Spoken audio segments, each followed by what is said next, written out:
नमस्कार दोस्तों, आप सभी का स्वागत है। मैं हूं वीरेंद्र सिंह राठौड़। आप देख रहे हैं हमारा ये डिजिटल प्लेटफॉर्म। आज कांग्रेस के जो उम्मीदवार है कांतिलाल भूरिया, उन्होंने अपना नामांकन पर्चा दाखिल कर दिया है।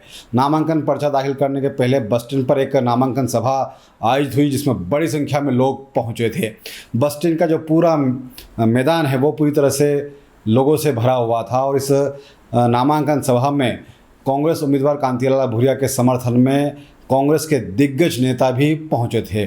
खुद मध्य प्रदेश कांग्रेस के जो जिला प्रदेश अध्यक्ष हैं जीतू पटवारी, पूर्व गृह मंत्री बाला बच्चन हों या फिर राज्यसभा सांसद और कांग्रेस के वरिष्ठ नेता विवेक तन्खा, वे खुद कांतिलाल भूरिया की नामांकन सभा में पहुंचे थे। कांतिलाल भूरिया ने जब लोगों से वो मुखातिब हो रहे थे, लोगों को संबोधित कर रहे थे, तो उन्होंने बीजेपी और सरकार पर कई तरह के हमले बोले। उन्होंने ये भी लोगों को बताया कि मोर डुंडिया जैसे छोटे से गांव से निकलकर वे लोगों के ही सपोर्ट से, लोगों की दुआओं से, कार्यकर्ताओं के सहयोग से मोर डुंडिया से निकलकर वे झाबुआ, भोपाल और फिर दिल्ली तक का सफ़र किया। केंद्र में मंत्री रहे, 5 बार विधायक बने, 5 बार सांसद रहे और कई बार जो है इस क्षेत्र का प्रतिनिधित्व करने का उनको मौका मिला। और ये सभी तभी संभव हो पाया जब यहाँ की जनता ने उन्हें जो प्यार दिया, उसकी वजह से वे मोर डुंडिया से लेकर दिल्ली तक का सफ़र तय कर पाए। तो कांतिलाल भूरिया 8वीं बार जो है लोकसभा का चुनाव लड़ने जा रहे हैं। 5 बार सांसद रह चुके हैं और एक बार फिर 2024 में के जो चुनाव हैं, लोकसभा चुनाव हैं, उसमें वे झाबुआ रतलाम संसदीय क्षेत्र से मैदान में ताल ठोक रहे हैं। आज की जो नामांकन सभा वो इस महीने में भी खास है कि इस सभा को में कांतिलाल भूरिया जो पूर्व केंद्रीय मंत्री रह चुके हैं, पूर्व प्रदेश अध्यक्ष रह चुके हैं, कांग्रेस के विधायक रह चुके हैं, सांसद रह चुके हैं, प्रदेश सरकार में मंत्री रह चुके हैं, उन्होंने लोगों से कांग्रेस को वोट देने की अपील की और एक भावुक अपील भी इस दौरान उन्होंने मंच से की है। कांतिलाल भूरिया ने कहा है कि ये उनका आखिरी चुनाव है और इसके बाद वे जनता की सेवा में लग जाएंगे। ये उनका आखिरी चुनाव है और ये आखिरी चुनाव यादगार होना चाहिए। इस चुनाव में उन्होंने लोगों से अपील की कि इस तरह से उनको जिताएं कि ये जो है जीत का रिकॉर्ड बन जाए, इतिहास में दर्ज हो जाए और फिर कोई इस रिकॉर्ड को तोड़ नहीं पाए। तो मंच से कांतिलाल भूरिया ने कि आज यहाँ काफी तादाद में है, आप अपने अपने गांव में, शहरों में जाकर आप लोग एक ही काम करेंगे। 13 तारीख को आप लोग सब काम छोड़ के शादी ब्याह में, नुक्ता में, हाट में, बाजार में कहीं भी जाओ तो आपको कहना हाथ का पंजे के सामने वाला बटन कांतिलाल भूरिया आपका भाई है, उनको जिताओ। ये आखिरी चुनाव मेरा है, आखिरी चुनाव। फिर तो हम समाज सेवा में लगेंगे, आपकी लड़ाई लड़ेंगे, फिर अपने आने वाली पीढ़ी को आगे बढ़ाएंगे, ज्ञापन करेंगे। तो आखिरी चुनाव ऐसा हो मेरा ऐतिहासिक इतिहास बन जाए और एक फिर कोई तोड़ नहीं पाए, कोई तोड़ नहीं पाए। ऐसा मतदान हो कि एक तरफा कांग्रेस जीते, आपका भाई कांतिलाल भूरिया जीते और रिकॉर्ड बन जाए, फिर आने वाले लोग भी उसको तोड़ नहीं पाए। ऐसा रिकॉर्ड बनाना है। एक तरफा कांग्रेस को मतदान करने का आह्वान करो, ये मेरे आप लोगों से प्रार्थना है।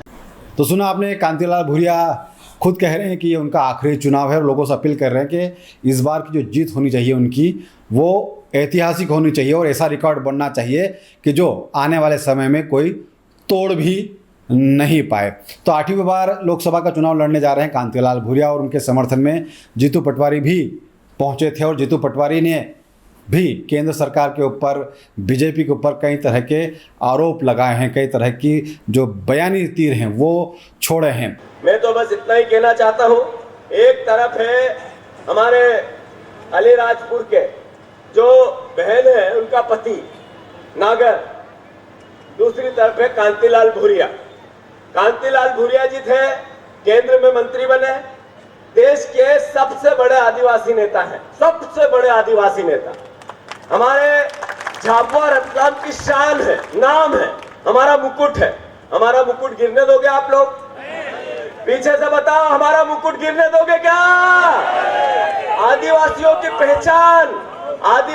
पहचान है कांतिलाल भूरिया। तो ये कांग्रेस की जो नामांकन सभा थी उसकी ये तस्वीरें हैं। आप देखिए कि खचाखच जो बस स्टैंड है वो पूरा परिसर है, ये पूरा तरह प्रांगण जो है बस स्टैंड का ये पूरा भरा हुआ है। लोग बड़ी संख्या में पहुंचे हैं, महिलाओं की संख्या भी अच्छी खासी। इसके अलावा जो तीनों ज़िले हैं जो इस पूरे संसदीय क्षेत्र में आते हैं, अलियाजपुर, झाबुआ और रतलाम, तीनों ज़िलों के 8 विधानसभा के जो कार्यकर्ता उस नामांकन सभा में पहुंचे थे और बड़ी संख्या में जो महिलाएं भी इस सभा में आपको दिखाई दे रही होंगी। मंच पर भी कई बड़े नेता मौजूद हैं और जो झाबुआ के विधायक हैं विक्रांत भूरिया, वो उन्होंने लोगों को संबोधित किया। अलियाजपुर के जो नेता हैं, कांग्रेस के वरिष्ठ नेता हैं महेश पटेल, उन्होंने संबोधित किया।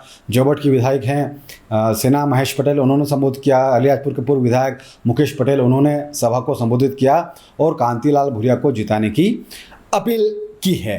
तो ये तस्वीरें सभा की। इसके बाद में आप ये तस्वीर देखिए कि कांतिलाल भूरिया अपना नामांकन जमा करने पहुंचे थे, शुभ मुहूर्त में पहुंचे थे। उसके बाद उन्होंने जो जिला निर्वाचन अधिकारी है झाबुआ की, वो कलेक्टर है नेहा मीणा, उन्हें अपना नामांकन पत्र दिया और ये तस्वीरें आपको वहाँ की दिखा रहे हैं हम झाबुआ कलेक्ट्रेट की, जहाँ पर कांतिलाल भूरिया अपने कार्यकर्ताओं के साथ में पहुँचे थे और अपना नामांकन फॉर्म जमा किया। अब नामांकन फॉर्म जमा हो गया। 26 तारीख को, माफ़ कीजिए 25 तारीख को इसका अंतिम दिन है। 25 अप्रैल को, 26 अप्रैल को उसकी समीक्षा होगी और 29 अप्रैल नाम वापसी का आखिरी दिन। उसके बाद में चुनाव चिन्ह आवंटित हो जाएंगे और चुनाव प्रचार की जो शोरगुल है वो अब लगातार बढ़ते जाएगा। 13 मई को झाबुआ रतलाम संसदीय क्षेत्र पर मतदान होना है, तो अब जो है चुनाव में तेज़ी देखने को मिलेगी। तो ये कांग्रेस के नामांकन सभा की तस्वीर आपको दिखा रहे हैं। अब जनता के मन में क्या है वो जनता ही जाने, लेकिन नामांकन पर्चा भरने के बाद कांतिलाल भूरिया ने क्या कुछ कहा वो सुन लीजिए और किस तरह से वो बीजेपी पर तंज भी कस रहे हैं।